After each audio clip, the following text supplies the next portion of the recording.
Vidarbha news आणि VCN न्यूजची चमू येऊन पोहोचलेली आहे दर्यापूर अंजनगाव मतदारसंघामध्ये आणि दर्यापूर अंजनगाव मतदारसंघाचे भाजपा शिवसेना युतीचे उमेदवार म्हणून माजी सद्यस्थितीतील आमदार हे आपल्यासोबत आहेत माननीय रमेश बुंदिले यांच्याशी आपण थोडंसं दर्यापूर आणि अंजनगाव या संबंधीची चर्चा करणार आहोत।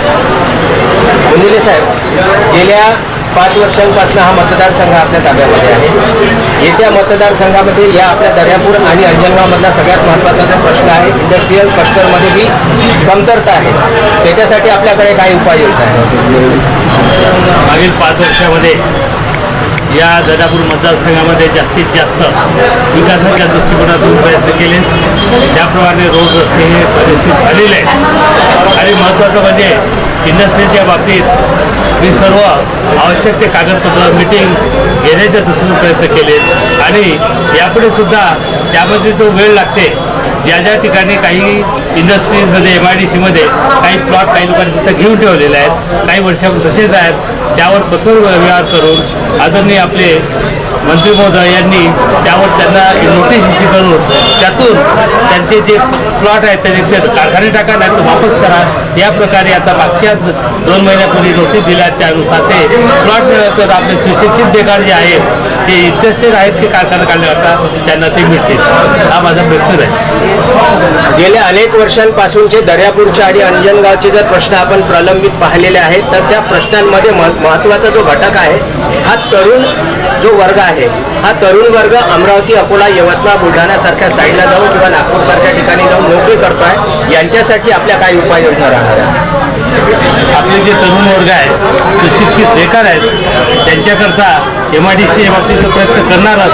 तशाच प्रकारे आपल्या परिसरात शेती जास्त असल्यामुळे आपल्या एरियात कॉटन जास्त होत आहे, त्यामुळे प्रोसेसिंग प्लॅन्ट आणि शेतकऱ्याला शेतीला पूरक असे उद्योग करण्याच्या दृष्टिकोनातून महत्त्वाचं राहील आणि त्याप्रमाणे प्रयत्न केले जातात। सोबत आहे असं आपल्याला वाटतं? सरळ लढत मला वाटते कोणाची नाही, कारण मी 5 वर्ष काम केलं। माझ्यासोबत सर्व जनता, माझ्यासोबत भारतीय जनता पक्षाचे सर्व कार्यकर्ते हे सर्व असल्यामुळे मला कुठलाही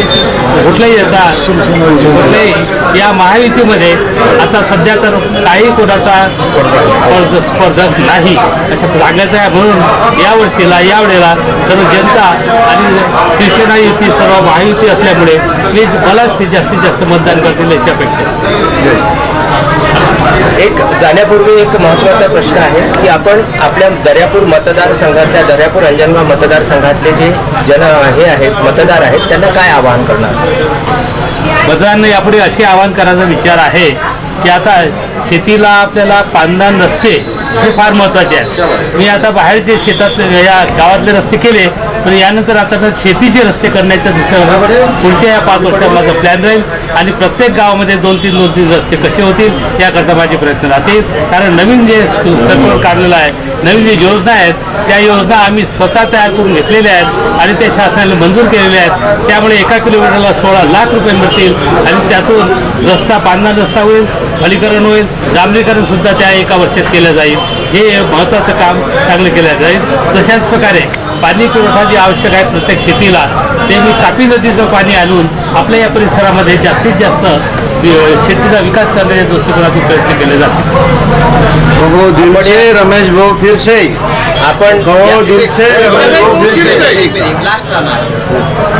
आपण या धामधुमीच्या काळात सुद्धा विदर्भ न्यूजला जो वेळ दिला त्याबद्दल आम्ही आपले हार्दिक आभारी आहोत। आणि आमदार रमेश बुंदिले यांच्याबद्दल जर आपल्याला काही सांगायचं असतं तर आमदार रमेश बुंदिले यांचा मागच्या 5 वर्षाचा जो कालखंड आहे हा कसा राहिला? रमेश भाऊंचा मागील 5 वर्षाचा कालखंड अतिशय चांगला राहिला, कारण की 1100 कोटीपर्यंतचे कामं ते रस्त्याचे असो, नाल्या असो किंवा इमारती असो त्यांच्या माध्यमातून त्यांनी गडकरी साहेबांच्या माध्यमातून, फडणवीस साहेबांच्या माध्यमातून, माजी पालकमंत्री पोटे साहेबांच्या माध्यमातून आणि सध्याचे जे पालकमंत्री आहेत आदरणीय बोंडे साहेब त्यांच्या माध्यमातून त्यांनी 1100 कोटीचा निधी आणला। म्हणजे आपल्या विदर्भामध्ये 1100 कोटी निधी आणणारा आमदार मला असं वाटते रमेश भाऊ बुंदिले असतील असं मला वाटते। आणि अतिशय निष्कलंक चारित्र्य, अतिशय साधं वर्तन, आमदारकीचा कुठलाही ॲटिट्यूड नाही, कुठली अकड नसलेला माणूस म्हणून मी या माणसाला 5 वर्षापर्यंत पाहतो आहे आणि त्यांच्या या स्वभावावर आपल्या दर्यापूर अंजनगावची जनता खुश आहे आणि विक्रमी मतांनी मला असं वाटते रमेशभाऊ बुंदिल यांना जनता यावेळेस निवडून द्या.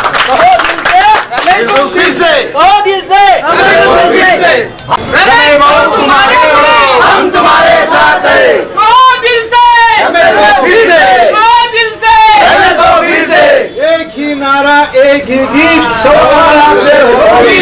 एक ही नारा एक ही जीत. विदर्भातलं प्रख्यात तीर्थस्थान म्हणून प्रसिद्ध असलेलं रेल्वेच्या बाजूला असलेलं हे आमला गाव आणि आमला येथील सदर शेतकरी असलेले नितीन अंबुलकर आज आपल्यासोबत आहेत.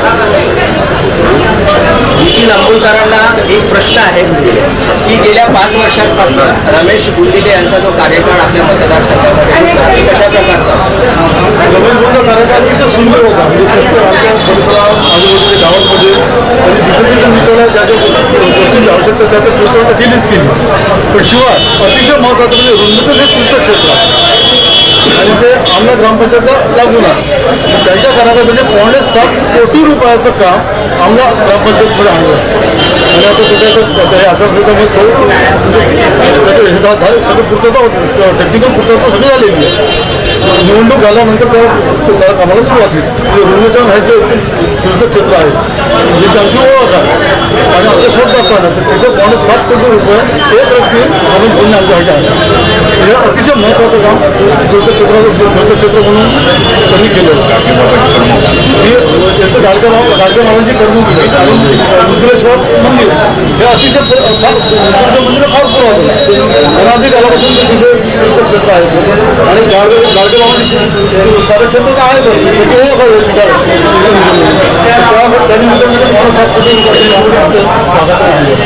त्यांचे आभारी आहोत या गोष्टी म्हणून आम्ही त्यांना सपोर्ट करणार आहोत.